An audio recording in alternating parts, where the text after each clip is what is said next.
బెనర్జీ వైర్లెస్లో తనకు బాగా పరిచయం ఉన్న డిటెక్టివ్ ఏజెన్సీకి ఫోన్ చేశాడు. మంచి ఎఫిషియెంట్ని పంపించమని చెప్పాడు. 24 గంటలు ఫెడ్రిక్ను కనిపెట్టి ఉండే బాధ్యత ఆ వ్యక్తికి అప్పగించాడు. ఆ వ్యక్తి పేరు జోషి, ఎక్స్ సర్వీస్ మ్యాన్. ఈ విషయం ఫెడ్రిక్కు కూడా తెలియనివ్వలేదు బెనర్జీ. ఉదయం 10 గంటలు మాస్టర్ అండ్ మాస్టర్ ఎక్స్పోర్ట్స్లో హడావిడి మొదలైంది. సరిగ్గా గోడ గడియారంలో 10 గంటలు కొడుతుండగా అవని ఆఫీసులోకి అడుగుపెట్టింది. మొదటగా షాక్ తింది వసుదే. అవని చాలా క్యాజువల్గా లోపలికొచ్చి అటెండెన్స్ రిజిస్టర్లో సంతకం చేసి తన సీట్లో కూర్చుంది. వసుధ మెదడు మొద్దుబారిపోయింది. వెంటనే తేరుకొని అవని టేబుల్ దగ్గరకు వచ్చింది. హే అవని, వాట్ ఏ సర్ప్రైజ్! నువ్విక రావేమోననుకున్నాను అంది మొహంపై నవ్వు పులుముకొని. అవును వసుధ, నేను అదే అనుకున్నాను. కానీ నిన్న మన బాస్ మా ఇంటికి వచ్చి అట్లీస్ట్ ఒక నెల రోజులైనా పని చేయమని చెప్పాడు. మా నాన్నతో కూడా మాట్లాడాడు. 1 నెల రోజులా? ఎందుకు? అనుమానంగా అడిగింది అవని మొహంలోకి పరిశీలనగా చూస్తూ. రహస్యం, మళ్ళీ ఎవరితోనూ అనకు. ఏంటది? ఎవరితోనూ చెప్పను అంది చాలా ఆసక్తిగా. బాస్ కొత్తగా సురుచి పచ్చళ్ళని ఎక్స్పోర్ట్ చేస్తున్నాడట. దానికి సంబంధించిన డీల్ ఎవరికీ చెప్పొద్దన్నాడు. అంతేకాదు మరో ప్రపోజల్ కూడా చెప్పాడు. ఏంటది? వద్దు వసుధ, ఇలాంటి విషయాలు బయట పెడితే నా ప్రాణాలకే ప్రమాదం. అసలు నాకు ఇష్టం లేదు. కానీ డబ్బుతో మా నాన్నని కొనేశాడు. 1,00,000 రూపాయలు ఇస్తానన్నాడు. 1,00,000 రూపాయలా? అవును, కానీ నాకు ఇష్టం లేదు మెల్లగా అంది. ఇంతకీ ఆ డీల్ ఏమిటి? అది వద్దులే అంది. అదేంటవని, నన్ను అనుమానిస్తున్నావా? అదేం కాదు, నిన్ననే మరో విషయం కూడా తెలిసింది. మరో విషయమా? ఏమిటది? నన్ను ఇన్నాళ్ళు చంపుతాన్ని బ్లాక్మెయిల్ చేసి బెదిరించింది ఎవరో తెలుసా? ఎవరు? తత్తరబాటుతో అడిగింది. మన బాసే బెదిరించాడట, తనే చెప్పాడు. నిజమా? ఒత్తి పలుకుతూ అడిగింది. బాస్ చెప్పాడని చెప్పాగా, నమ్మట్లేదా? వసుధ కళ్ళల్లోకి సూటిగా చూసి అడిగింది. నమ్ముతాను, బాస్ ఎలాంటివాడో తెలిసిందిగా. అనవసరంగా పని చేస్తున్నానిక్కడ. దూరంగా ఎక్కడికైనా వెళ్ళిపో. ఆ పని చేస్తే నన్ను చంపేస్తాడట. వద్దు, ఈ నెల రోజులు బాస్ చెప్పినట్టు చేస్తాను. ఆ తర్వాత నా దారి నాది, అతని దారి అతనిది. నీ ఇష్టం. అది కష్టం మీద అని వెళ్ళి తన సీట్లో కూర్చుంది. వసుధకు మనసులో మనసు లేదు. అవని మాటలు నమ్మాలనిపించడం లేదు. అలా అని అవని అబద్ధం చెబుతుందని కూడా అనిపించడం లేదు. అవనికి ఇలాంటి అబద్ధాలాడే తెలివితేటలు లేవు. మరి ఇది ఎలా సాధ్యం? అవనిని బెదిరించింది ధీరజ్. ఆ పని చేయమని చెప్పింది కూడా తనే. అలాంటప్పుడు ఆ పని చేసింది తానని బాస్ ఎలా చెప్పాడు? బాస్ ఏమైనా డబుల్ గేమ్ ఆడుతున్నాడా? అలా ఆలోచిస్తుండగానే ఫెడ్రిక్ ఆఫీస్లోకి ఎంటర్ అయ్యాడు. బాస్ని చూసి ఫైల్లో తలపెట్టింది వసుధ. ఫెడ్రిక్ లోపలికి వెళ్ళబోతూ అవని వైపు తిరిగి, మిస్ అవని, ఓసారి నా ఛాంబర్లోకి రండి అన్నాడు. అవని ఫైల్ తీసుకొని లోపలికి నడిచింది. శేషసాయి గుర్రుగా చూశాడు. అవని రిజైన్ చేసి వెళ్ళిపోతుందని సంతోషపడ్డాడు. కానీ తీరా ఇవాళ ఆఫీస్కి వచ్చేసరికి కంగు తిన్నాడు. ఎందుకు మళ్ళీ వచ్చిందో కనుక్కునే అవకాశం కూడా లేదు. సార్, మిమ్మల్ని బాస్ పిలుస్తున్నారు. హనుమంతు శేషసాయిని పిలిచాడు. నన్నా, కొంపదీసి క్లాస్ పీకడు కదా మనసులో అనుకొని మెల్లగా లేచి ఛాంబర్లోకి వెళ్ళాడు. ఫెడ్రిక్ సీరియస్గా ఏదో మ్యాటర్ అవనితో డిస్కస్ చేస్తున్నాడు. సార్, పిలిచాడు శేషసాయి. చూడండి, మొత్తం అకౌంట్ సాయంత్రంలోగా అప్ టు డేట్గా నా టేబుల్ మీద ఉండాలి. Yes sir. మరో విషయం, ఇక నుంచి ఫైనాన్షియల్ మ్యాటర్స్ అన్నీ అవని గారితో చర్చించండి. అవని గారు పర్మిషన్ లేకుండా సింగిల్ పైసా కూడా ఖర్చు చేయకూడదు. అంతేకాదు, మీరు లీవ్ పర్మిషన్ తీసుకోవాలన్నా కూడా. Now you can go. Sir, చెప్పానుగా, వెళ్ళండి. అలాగే సార్. మాడిపోయిన మొహంతో బయటికి నడిచాడు శేషసాయి. బాస్ ఎందుకు పిలిచాడు అడిగింది ఛాంబర్లో నుంచి మాడిపోయిన మొహంతో బయటకు వచ్చిన శేషసాయిని వసుధ. ఏం చెప్పమంటారు మేడం, ఈ మాయలేడి లేదు. మాయలేడినా? ఎవరు? ఇంకెవరు? అవని. ఇవాల్టి నుంచి నేను లెక్కలన్నీ ఆవిడ గారితోనే చెప్పాలట. సెలవు కావాలన్నా ఆవిడ పర్మిషన్ తీసుకోవాలట. ఏం చూపించిందో, బాస్ ఏం చూశారో అక్కసుగా అన్నాడు శేషసాయి. అతనికి లోపల కొతకొతలాడిపోతోంది.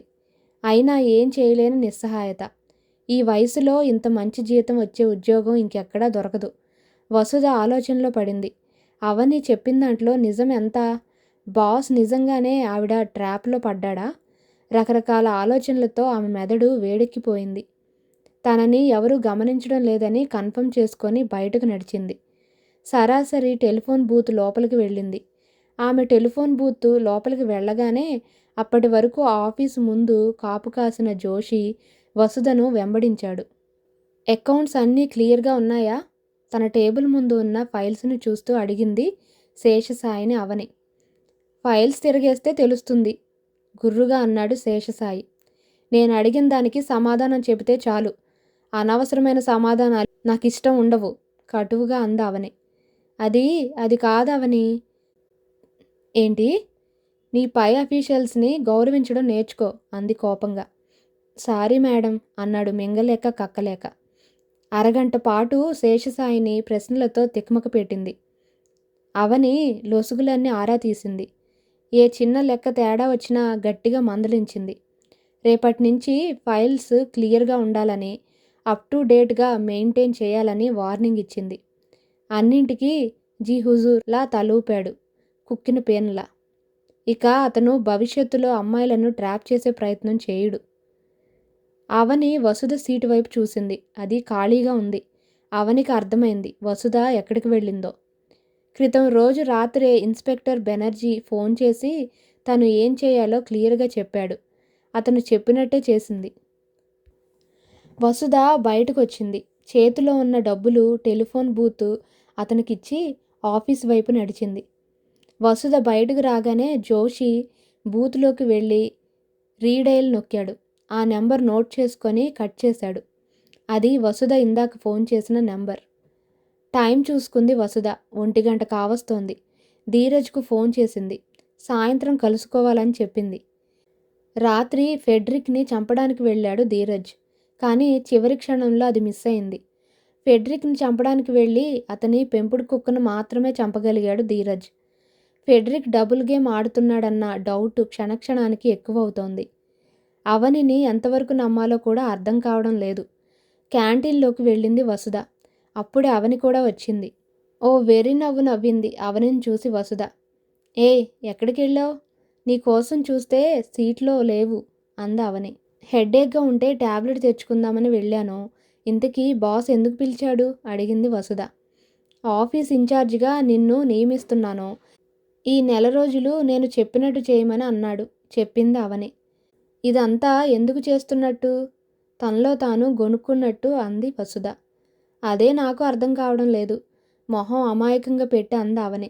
సరిగ్గా అదే సమయంలో ఇన్స్పెక్టర్ బెనర్జీ వసుధ గదిలోకి ప్రవేశించాడు మారుతాళం చెవులతో. అతని దృష్టి ఆ గదిలో ఓ మూలన ఉన్న పాత ట్రంకు పెట్టె మీద పడింది. బెనర్జీ చేతులు చకచకా కదులుతున్నాయి.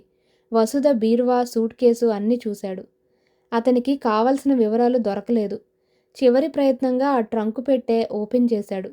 పైన పాతకాలం పట్టుచీరలు, వెండి వస్తువులు, అడుగున ఓ ఫోటో ఉంది. ఆ ఫోటో వంక పరిశీలనగా చూశాడు బెనర్జీ. ఆ ఫోటోలో ఏదో మిస్టరీ ఉన్నట్టు అనిపించింది.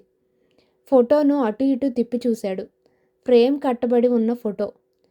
ట్రంకు పెట్టెలో ఉన్న వస్తువులన్నీ కింద పేర్చాడు. ట్రంకు పెట్టె అడుగు భాగంలో ఓ కవర్ ఉంది. కవరు విప్పాడు. అందులో మెడికల్ రిపోర్ట్స్ ఉన్నాయి. ఓ చిన్న డైరీ కూడా ఉంది. ఆ కవర్ని తీసుకొని మిగతా వస్తువులు యాజ్ ఇట్ ఈజ్గా సర్ది ట్రంకు పెట్టె యథావిధిగా పెట్టి పైకి లేచాడు బెనర్జీ. తర్వాత బయటకు వచ్చి తాళం వేసి కాముగా బయటపడ్డాడు. తననెవరూ చూడలేదని నిర్ధారించుకున్నాక. సార్, నేను జోషిని మాట్లాడుతున్నాను. ఇన్స్పెక్టర్ బెనర్జీ పోలీస్ స్టేషన్కి వచ్చాక జోషి ఫోన్ చేశాడు. చెప్పండి జోషి, ఎనీ ప్రోగ్రెస్? అడిగాడు బెనర్జీ. వసుధ మధ్యాహ్నం టెలిఫోన్ బూత్లోకి వెళ్ళి ఎవరికో ఫోన్ చేసింది. ఆ నెంబరు నోట్ చేశారా? చేశాను సార్ అంటూ ఆ నెంబర్ చెప్పాడు. Very good. మీరు ఫెడ్రిక్ గారిని జాగ్రత్తగా ఫాలో అవ్వండి. అతనికి ఏమైనా ప్రమాదం తలపెట్టే అవకాశం ఉంది. అలాగే సార్ అంటూ ఫోన్ పెట్టేశాడు జోషి. ఇన్స్పెక్టర్ బెనర్జీ జోషి చెప్పిన నెంబరు ఎవరిదో కనుక్కోమని కానిస్టేబుల్కి చెప్పాడు. 10 నిమిషాల్లో ఆ నెంబర్ ఎవరిదో కనుక్కొని వచ్చాడు కానిస్టేబుల్. సార్, ఆ నెంబరు మణిసింగ్ది చెప్పాడు. మణిసింగా? అడ్రస్ కనుక్కున్నావా? కనుక్కున్నాను sir. Door number 56 MS Nagar చెప్పాడు కానిస్టేబుల్. ఆ అడ్రస్ బెనర్జీ మెదడులో రికార్డయింది. నీకసలు బుద్ధుందా? వసుధతో కోపంగా అన్నాడు ధీరజ్. నేనేం చేశాను? మరింత కోపంగా అంది వసుధ. కొంపలు మునిగిపోయినట్టు ఫోనెందుకు చేశావు? నిన్నెవరైనా వాచ్ చేస్తే? నన్నెవరు వాచ్ చేయలేదు ఉక్రోషంగా అంది. సాయంత్రం వసుధ, ధీరజ్లు ఎవెన్యూ రెస్టారెంట్లో కలుసుకున్నారు. పరిస్థితులు మనకు ప్రతికూలంగా ఉన్నాయి. మనం వేసే ప్రతి అడుగు జాగ్రత్తగా వేయాలి అన్నాడు. అందుకే నిన్ను అర్జెంటుగా రమ్మని ఫోన్ చేశాను. అవని మీద కూడా నాకు డౌట్ ఉంది. తను డబుల్ గేమ్ ప్లే చేస్తుందేమోనని అన్నది వసుధ. నువ్వు అనుకున్నది నిజమైనా ఆశ్చర్యం లేదు. ఎందుకైనా మంచిది. మనం అవనిని కూడా హత్య చేయడం మినహా గత్యంతరం లేదు అన్నాడు ధీరజ్. హత్య? అవును. ఫెడరిక్ని చంపేయడానికి ముందు అవనిని కూడా హత్య చేయాలి. నా అనుమానం నిజమైతే ఫెడరిక్ చనిపోతే మనకు కలిగే లాభం కన్నా అవని చనిపోతేనే మనకు లాభం ఎక్కువ. అదెలా? ఫెడరిక్ తన ఆస్తిలో 1/3 భాగాన్ని అవని పేరు మీద రాయబోతున్నాడు. నిజమా? ఫెడరిక్ లాయర్కు 20,000 ఆశ చూపితే చూచాయిగా చెప్పాడు. ఇప్పుడెలా? నీకు గుర్తుందా? గోడౌన్లో సరుకును డెలివరీ చేసేటప్పుడు నువ్వు కొన్ని పేపర్స్ అవనికి ఇచ్చి వాటి మీద డెలివరీ అయినట్టు సంతకం పెట్టమన్నావు. వాటి మధ్య కొన్ని బ్లాంక్ పేపర్స్ ఉంచాను. అవని పేపర్ చివరలో గబగబా సంతకాలు చేసుకుంటూ వెళ్ళింది. ఆ బ్లాంక్ పేపర్స్తో మనం ఏమైనా చెయ్యొచ్చు. నాకు తెలియకుండా ఈ పని ఎప్పుడు చేశావు? నీతో జాగ్రత్తగా ఉండాలి నవ్వుతూ అంది వసుధ. లోలోపల కోపంగా ఉంది ఈ విషయం తనకు ఇప్పటివరకు చెప్పనందుకు. మనం చేయాల్సిన పనులు 2. ఒకటి, ఫెడరిక్ ఇంకా ఆస్తిని అవని పేరు మీద ట్రాన్స్ఫర్ చేయకపోతే అతన్ని చంపేయడం. ఆల్రెడీ ట్రాన్స్ఫర్ అయి ఉంటే అవనిని హత్య చేయడం. ఈ విషయాలన్నీ నేను చూసుకుంటాను. నువ్వు నిశ్చింతగా ఉండు అన్నాడు. అలాగే అంది ముక్తసరిగా వసుధ. ఫెడరిక్ని హత్య చేస్తే ఆ ఆస్తి మనకెలా లభిస్తుందని వసుధ ధీరజ్ని అడిగి ఉంటే కథ మరోలా మారి ఉండేది. బెనర్జీ వసుధ ఇంట్లో ట్రంకు పెట్టెలో దొరికిన కవర్ను టేబుల్ మీద పెట్టి అందులోని డైరీ తీశాడు. ముత్యాల్లాంటి అక్షరాలు. డైరీ మొత్తంలో కొన్ని పేజీలు మాత్రమే రాసి ఉన్నాయి. డిసెంబర్ 1. నేను చాలా దురదృష్టవంతురాల్ని. ఆనందం, విషాదం రెండూ ఒకేసారి నా దగ్గరికి వచ్చి చేరాయి. ఇన్నాళ్ళు నేను ఒంటరిదాన్ని, నాకెవరూ లేరు అనుకునేదాన్ని. నిన్ననే జార్జ్ అంకుల్ వచ్చారు. నాకో అన్నయ్య ఉన్నాడట. మా నాన్నకు 2 భార్యలట. మొదటి భార్యకు ఓ కొడుకు, ఓ కూతురు ఉన్నారట. రెండో భార్య కూతురిని నేనట. అమ్మ చనిపోయాక నా కోసం వెతికాడట. ఈ విషయం మా నాన్న మొదటి భార్య పిల్లలకు కూడా తెలియదట. జార్జ్ అంకుల్ ఈ విషయం చెప్పగానే ఎంత సంతోషం కలిగిందో. అమ్మ ఆయాగా పనిచేసి నన్ను పెద్ద చేసి చివరి క్షణాల్లో కూడా నాకు ఈ నిజం చెప్పలేదు. నాన్న గురించి ఎప్పుడు అడిగినా నవ్వి ఊరుకునేది. జార్జ్ అంకుల్ మొత్తం చెప్పారు. అమ్మను నాన్న ప్రేమించి రెండో పెళ్లి చేసుకున్నా లోకానికి భయపడి దూరంగా ఉంచారు. ఆత్మాభిమానం గల అమ్మ ఈ విషయాన్ని భరించలేక నాన్నకు దూరంగా నన్ను తీసుకువెళ్ళి పెంచింది. ఇప్పుడు అమ్మా నాన్న లేరు. కానీ అన్నయ్య ఉన్నాడు. ఆ అన్నయ్య పేరు ఫెడరిక్. బెనర్జీ కళ్ళు ఆశ్చర్యంతో మెరిశాయి. అతని కళ్ళు అక్షరాల వెంట పరిగెత్తాయి. తీరా అన్నయ్యను కలుసుకుందామని వెళ్ళేసరికి అన్నయ్య విషాదంలో నిండా మునిగిపోయి కనిపించాడు. అన్నయ్య చెల్లెలు నాకు చెల్లెలవుతోంది.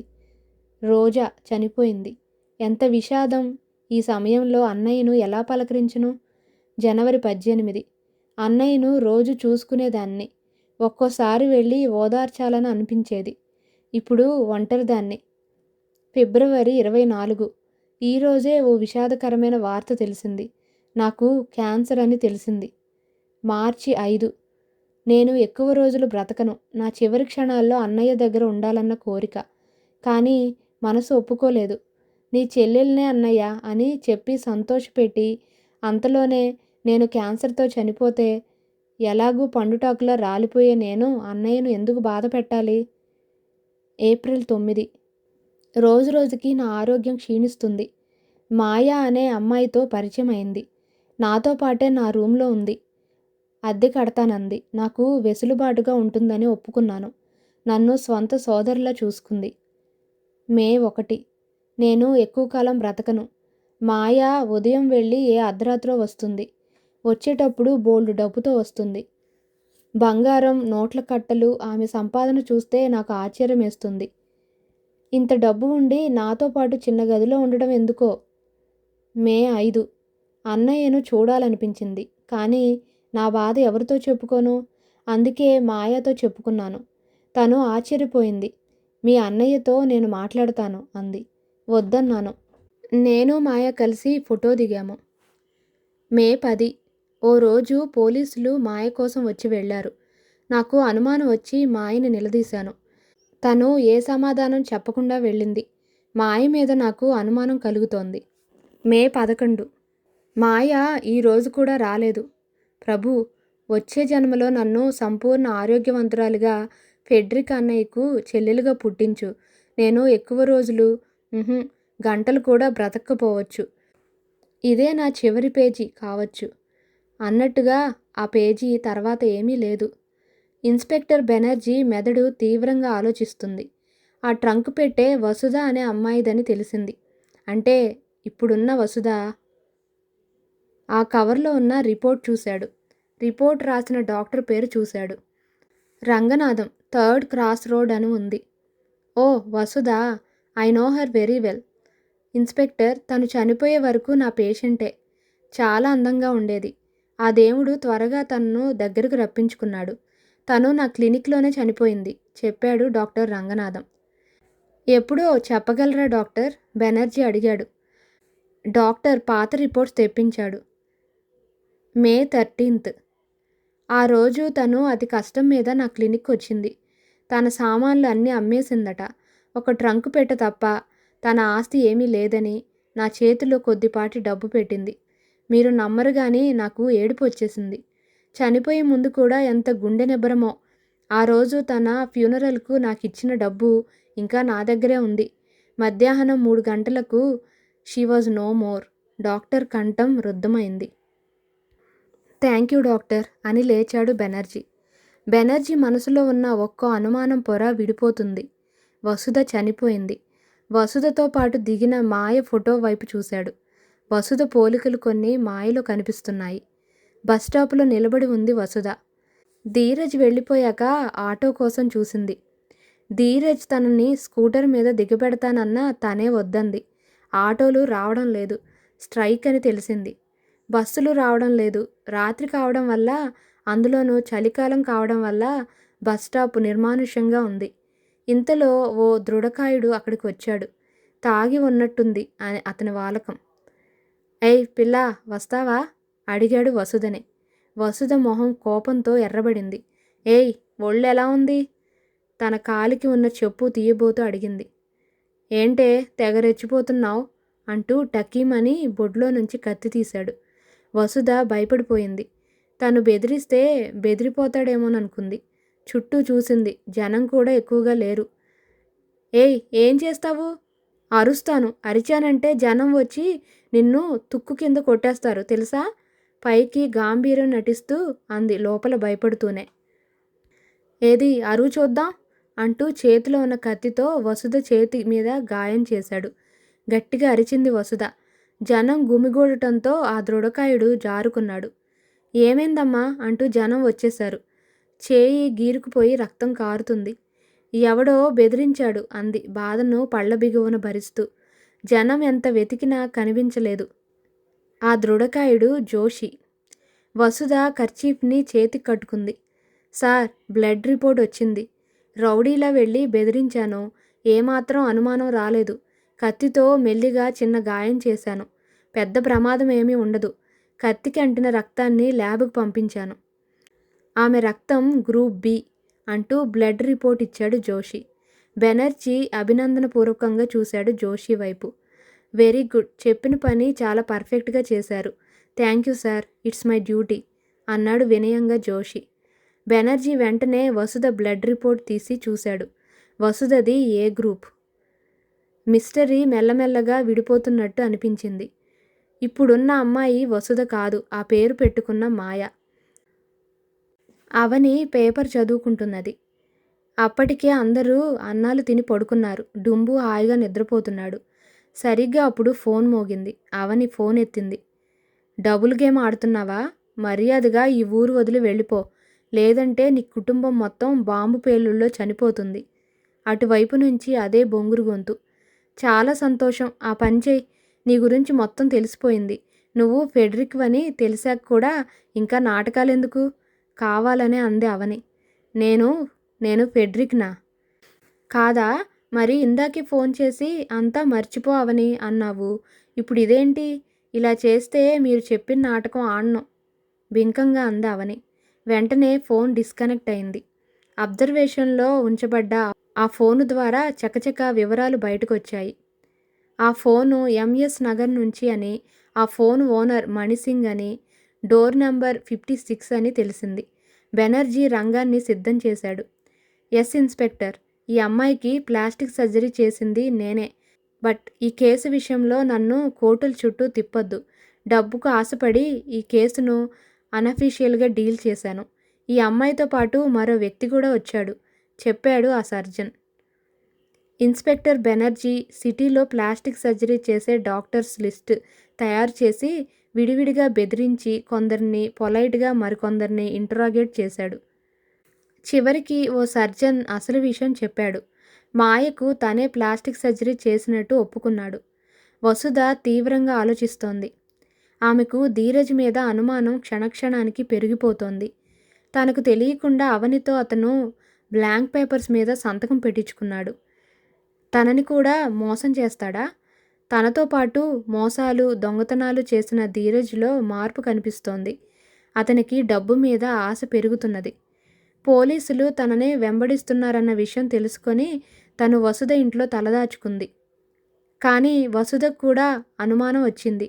అప్పుడే తను తప్పించుకుంది. ఆ తర్వాత వసుధ చనిపోయిందని తెలుసుకుంది.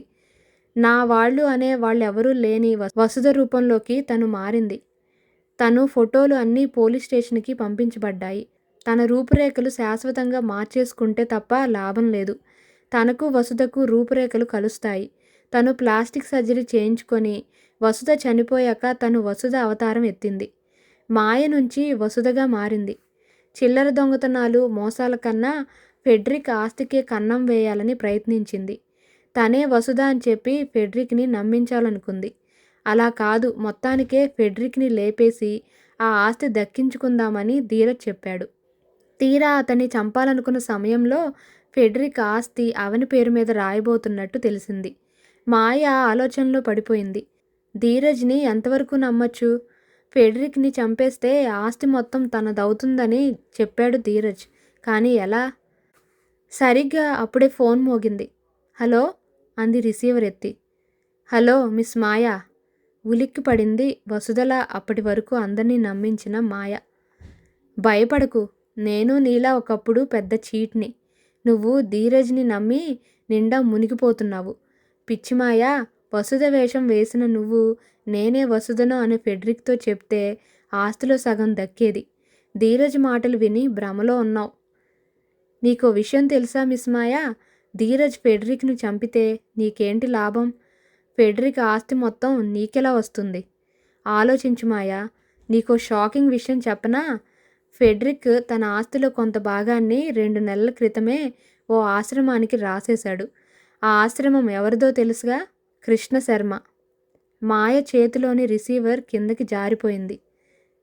హలో హలో హలో మాయ ఆలోచిస్తోంది. ఫెడ్రిక్ తన చెల్లెలు చనిపోవడంతో డిప్రెషన్లోకి వెళ్ళిపోయిన విషయం నిజమే. అప్పుడే అతను ఆశ్రమాల వెంట తిరిగాడు. అలాంటి సమయంలోనే అతను తన ఆస్తిని ఆశ్రమానికి రాసి ఉండొచ్చు. అది కాదు ఆమె ఆలోచిస్తున్న విషయం. ఆ ఆస్తిని కృష్ణశర్మ ఆశ్రమానికి రాయడం. ఆ కృష్ణశర్మే ధీరజ్. అంటే తనతో ధీరజ్ డబుల్ గేమ్ ఆడుతున్నాడు. అందుకే ఫెడరిక్ను చంపాలని తొందరపడుతున్నాడు. ఫెడరిక్ని చంపితే కృష్ణశర్మ ఆశ్రమానికి అతని ఆస్తి మొత్తం లభిస్తుంది. ఆ విషయం కృష్ణశర్మ తన నుంచి దాచి మోసం చేశాడు. ఆశ్రమాన్ని మూసేస్తున్నట్టు చెప్పాడు. ఆశ్రమం నష్టాల్లో ఉందని చెప్పాడు. అప్పటికే ఆ ఆశ్రమం మీద పోలీసు రైడింగ్ జరగడంతో కృష్ణశర్మ తన గెటప్ మార్చి ప్లాస్టిక్ సర్జరీతో రూపాన్ని మార్చుకొని ధీరజ్గా మారాడు. తనతో చేతులు కలిపినట్టు నాటకమాడి తననే మోసం చేయాలని చూశాడు. మాయ ఓ నిర్ణయానికొచ్చింది. మీరు చెప్పేది నిజమా? వణుకుతోన్న గొంతుతో అడిగాడు ఫెడ్రిక్. నిజమే. మీ నాన్నకు 2 భార్యలున్న విషయం మీకు కూడా తెలియకపోవచ్చు. మిమ్మల్ని కలుసుకోవాలని ఎంతో తపన పడింది. అసలే మీరు మీ చెల్లెల్ని పోగొట్టుకున్న విషాదంలో ఉన్నారు. తనని కబళిస్తోన్న క్యాన్సర్ ముందు ఓడిపోయింది. మీకు నిజం చెప్పకుండానే చనిపోయింది. బాధగా చెప్పాడు బెనర్జీ. చూశారా ఇన్స్పెక్టర్, విధి నాతో ఎలా ఆడుకుంటుందో. ఓ చెల్లెల్ని ప్రమాదంలో దూరం చేస్తే మరో చెల్లెల్ని అనారోగ్యంతో దూరం చేశాడు అన్నాడు ఫెడ్రిక్. మీ చెల్లెల్లా ప్లాస్టిక్ సర్జరీ చేయించుకున్న వసుధ అసలు పేరు మాయ. క్రిమినల్స్ లిస్టులో ఆమె పేరు ముందే ఉంటుంది. మీ ఆస్తిని కాజేయడానికి మాయ ధీరజ్తో చేతులు కలిపింది అన్నాడు బెనర్జీ. ధీరజ్? ధీరజ్ ఎవరు? మీరు మీ చెల్లెలు చనిపోయినప్పుడు కొన్నాళ్ళు డిప్రెషన్లోకి వెళ్ళిపోయారు. ఆ విషయం మర్చిపోయారా? అవును. గుళ్ళు, గోపురాలు, ఆశ్రమాలు కూడా తిరిగాను. కృష్ణశర్మ ఆశ్రమంలో కూడా కొన్నాళ్ళు ఉన్నారు కదూ? అవునవును. ఆ విషయం మర్చిపోయారా? నాతో చెప్పనే లేదు. అది అంత ఇంపార్టెంట్ అనుకోలేదు. ఆ ఆశ్రమంలో మనశ్శాంతిగా ఉన్నట్టు అనిపించింది. ఆ ఆశ్రమానికి నా ఆస్తిలో కొంత భాగాన్ని రాశాను. కానీ ఆ తర్వాత ఆశ్రమం మీద పోలీసులు రైడింగ్ చేశారని తెలిసాక మా లాయర్తో ఈ విషయం కూడా చెప్పాను. కానీ ఇంకా మీ ఆస్తిలో కొంత భాగం కృష్ణశర్మ ఆశ్రమం పేరుతోనే ఉంది కదూ? ఉంది. కానీ దాన్ని వెంటనే మార్చేస్తున్నాను. అక్కడే మీ మీద హత్యా ప్రయత్నానికి పునాది పడింది. ఏంటి మీరనేది? మీరెప్పుడైతే మీ ఆస్తిని కృష్ణశర్మ ఆశ్రమానికి రాశారో అప్పుడే కృష్ణశర్మ తన ఆశ్రమాన్ని ఎత్తేద్దాం అనుకున్నాడు. ఈ లోపల ఆ ఆశ్రమం మీద పోలీసుల రైడింగ్ జరిగింది. కృష్ణశర్మ ధీరజ్గా మారాడు. కానీ మీరు రాసిన ఆస్తి మాత్రం ఇంకా ఆ ఆశ్రమం పేరు మీదే ఉంది. మీరు మనసు మార్చుకొని ఆస్తిని ఆశ్రమం పేరు నుంచి మార్చేస్తారని భయపడ్డాడు ధీరజ్. ఈలోగా మిమ్మల్ని చంపాలని నిర్ణయించుకున్నాడు. మై గాడ్, నా వెనక ఇంత కుట్ర జరిగిందా? అవును. ఆ తర్వాత మీరు మీ ఆస్తిని అవని పేరు మీద రాయాలని నిర్ణయించుకున్నారని తెలిసినప్పుడు ఆమెను హత్య చేస్తానని బెదిరించి మీ నుంచి దూరం చేయాలనుకున్నాడు. ఇన్స్పెక్టర్, ఈ డబ్బు ఎంత పాపిష్టిదో చూశారా? బాధగా అన్నాడు ఫెడ్రిక్. డబ్బు పాపిష్టిది కాదు సార్. ఈ మనుషుల మనసులే పాపిష్టివి. డబ్బు కోసం ఎంతటి ఘాతుకానికైనా వెనుకాడరు. మనం సృష్టించిన డబ్బే మనల్ని ఒకరినొకరు చంపుకునేలా చేస్తుంది. ఇప్పుడు నన్నేం చేయమంటారు ఇన్స్పెక్టర్? మిమ్మల్ని హత్య చేయడానికి ధీరజ్ ప్రయత్నిస్తున్నాడని స్పష్టమైంది. ధీరజ్ మణిసింగ్ పేరుతో మధ్యప్రదేశ్లో నేరాలు చేశాడు. ఆ తర్వాత తన రూపురేఖలు మార్చుకొని కృష్ణశర్మ పేరుతో ఆశ్రమం నడిపించాడు. ఆ తర్వాత ధీరజ్ పేరుతో మరో అవతారం ఎత్తాడు. ఇన్ని అవతారాలు ఎత్తింది కేవలం డబ్బు కోసమే. ఇన్స్పెక్టర్, హాయిగా ఏ అరణ్యాలకో వెళ్ళి బ్రతకాలనిపిస్తోంది అన్నాడు ఫెడ్రిక్. అలా డీలా పడిపోకండి. ఇవాల్టితో మీ సమస్యలు తీరిపోతాయి అన్నాడు బెనర్జీ. థ్యాంక్ యూ ఇన్స్పెక్టర్ అన్నాడు సిన్సియర్గా ఫెడ్రిక్. ఈలోగా జోషి వచ్చి, సార్, మాయ ధీరజ్ దగ్గరికి బయలుదేరింది చెప్పాడు. That's good.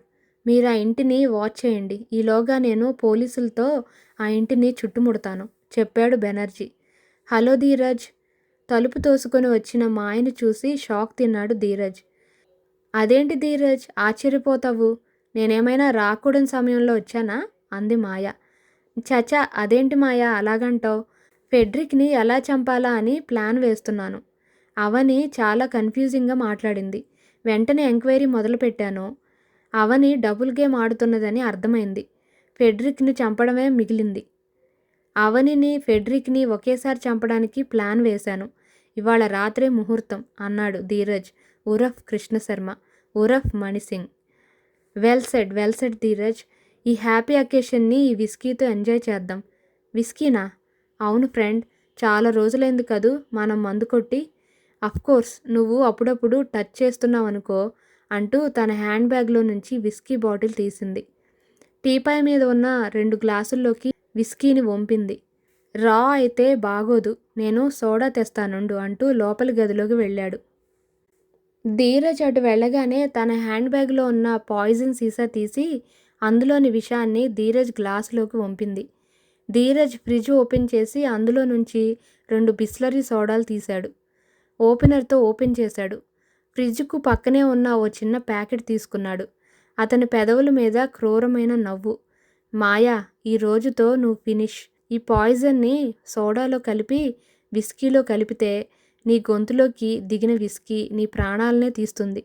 Good bye my friend, for ever. మనసులో అనుకొని ఓ బిస్లరీ సోడా బాటిల్లో పాయిజన్ వంపాడు. హాల్లోకి వచ్చి విషం కలిపిన బిస్లరీ సోడాని మాయ విస్కీ గ్లాసులో పోశాడు. తీసుకో ఫ్రెండ్, చీర్స్ అంది మాయ అదోలా మత్తుగా చూస్తూ. చీర్స్ అన్నాడు ధీరజ్. నువ్వు చాలా తెలివైన వాడివి ధీరజ్. ఫెడ్రిక్ నీ ఆశ్రమానికి ఆస్తి రాసిచ్చాడట కదా.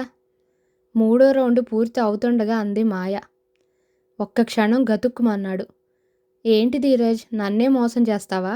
తప్పు కదూ అంది హస్కీగా. మోసమేమిటి ఫ్రెండ్, ఈ ప్రపంచమే పెద్ద మోసం ధీరజ్ అన్నాడు. అతను తూలుతూనే ఉన్నాడు.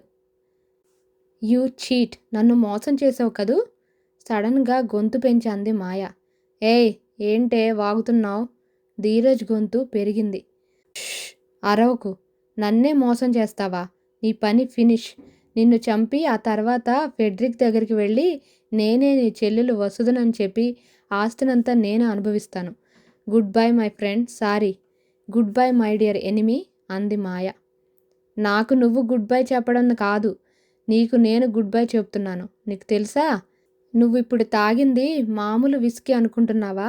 కాదు, విషం కలిపిన విస్కీ అన్నాడు. విషమా? మాయ గొంతులో భయం. ఎస్, పాయిజన్ కలిపిన విస్కీ. యూ డర్టీ రోగ్, నన్ను చంపాలని ప్రయత్నిస్తావా? నాకన్నా ముందు నువ్వే చస్తావు.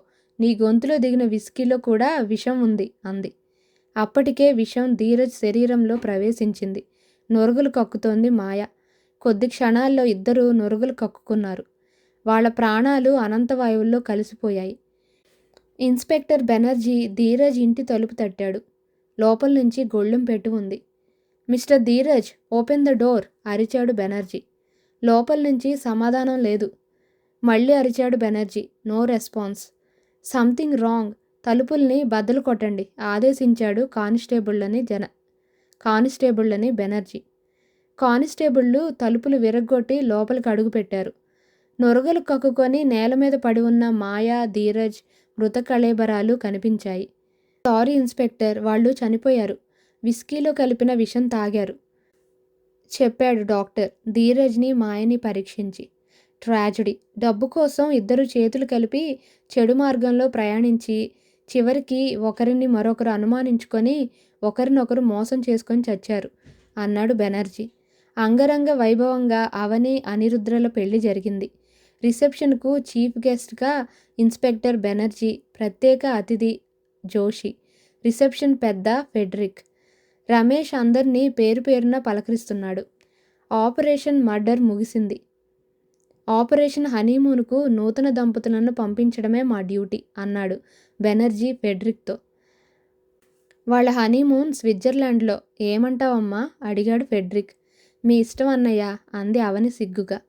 డుంబు చప్పట్లు కొట్టాడు. ఆ దృశ్యాన్ని సూర్యనారాయణ, మహాలక్ష్మి ఆనందంగా చూస్తున్నారు. ఇప్పుడు ఆ ఇంట్లో పెద్ద కొడుకు ఫెడ్రికే.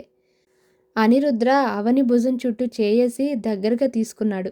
ఆ దృశ్యం అబ్బురంగా ఉంది. ఇంతటితో ఈ కథ ముగిసిందండి. మీకు గనక నేను చదివే విధానం నచ్చితే ప్లీజ్ సబ్స్క్రైబ్ చేసుకొని నన్ను సపోర్ట్ చేయండి. మళ్ళీ ఒక మంచి నవలతో కానీ కథతో కానీ కలుస్తాను. అంతవరకు సెలవు. మీ మధుమిత.